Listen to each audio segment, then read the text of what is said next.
Hello everyone, astro अनंता पर आप सभी का स्वागत है। आज हम बात करेंगे विवाह में ग्रह मैत्री मिलान का क्या महत्व है।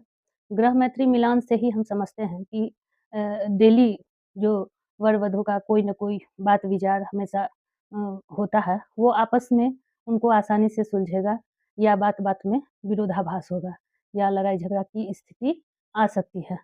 तो इसीलिए ग्रह मैत्री मिलान को देखना बहुत ज़रूरी है। तो ग्रह मैत्री मिलान को हम किस तरह से देखेंगे? वर के का जो कुंडली रहेगा, वो चंद्रमा जिस स्थान पर रहेंगे, उस राशि को देखेंगे और वधू की कुंडली में चंद्रमा जिस स्थान पर रहेंगे, तो उसकी राशि को हम देखेंगे।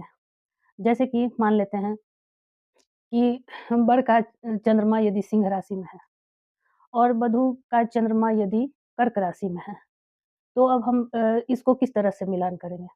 तो ये दोनों ही इन दोनों का मिलान हो जाएगा क्योंकि एक का सूर्य है और एक का चंद्र है, तो इन दोनों का मिलान संभव हो जाएगा क्योंकि चंद्रमा को सूर्य से दोस्ती है, सूर्य को भी चंद्रमा से दोस्ती है।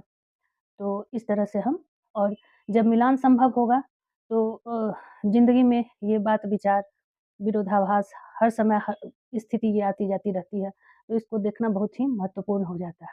हालाँकि ये बात नहीं है कि सब कुछ मिलान हो गया और ग्रह मैत्री मिलान नहीं हुआ तो विवाह नहीं होगा। यदि आपके गुरु अच्छे हैं दोनों के या एक के भी तब भी हो सकता है या फिर नवमांस अच्छा हो तब भी हो सकता है। बहुत सारा फैक्टर है लेकिन ये जो है ये भी बहुत महत्वपूर्ण बिंदु है। तो इसीलिए ग्रह मैत्री को देखना बहुत आवश्यक है। अब ग्रह मैत्री को आसानी से समझने के लिए हम देखेंगे कि मैं शुरू में ही हम लोगों को जानकारी मिल गई है कि गण क्या होता है? जैसे कि राक्षस गण, देवगण और मानव गण। तो किनका-किन से बनेगा ये इसकी जानकारी हमने शुरू में ही हम लोगों को पता चल चुका है, जो भी ज्योतिष की जानकारी रखते हैं। तो जैसे कि देवगण में आए सूर्य, चंद्रमा, मंगल, गुरु, तो ये देवगण में आ गए। फिर राक्षसगण में शुक्र, शनि आ गए और बुध जो हुआ वो मानव में आता है। तो मानव को सबसे बनता है और देवगण को देवगण से ही बनता है और मानव से बनेगा और राक्षसगण को देवगण से नहीं बनेगा। ल तो इस चीज़ को यदि आप ध्यान में रखेंगे, तो लगभग-लगभग आपको ग्रह मैत्री मिलान समझने में बहुत आसानी होगी। हाँ, यहाँ पर थोड़ा बहुत डिफ़रेंस आ जाता है कि किसी-किसी पॉइंट को लेकर, जिसको भी आप यदि ध्यान से समझेंगे, तो बहुत आसानी से समझ में आ जाए। अब हम बताएँगे कि 6, 8, 12 का संबंध कैसे होता है।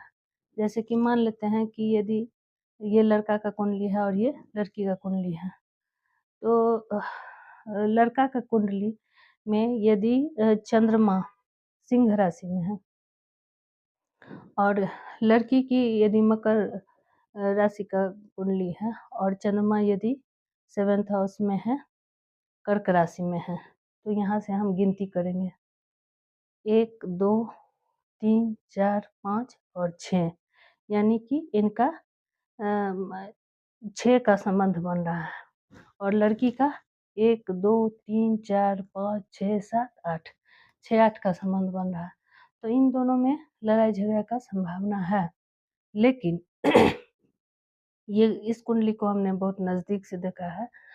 तो और लड़की के का लग्न में ही गुरु हैं और लड़का के 10th हाउस में गुरु हैं।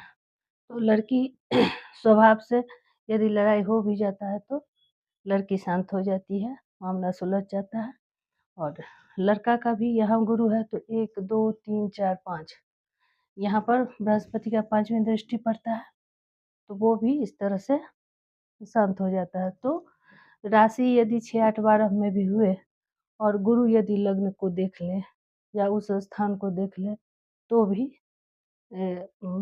मामला सुलझ जाता है, अच्छा रहता है। तो आशा करते हैं आप समझ गए होंगे। धन्यवाद।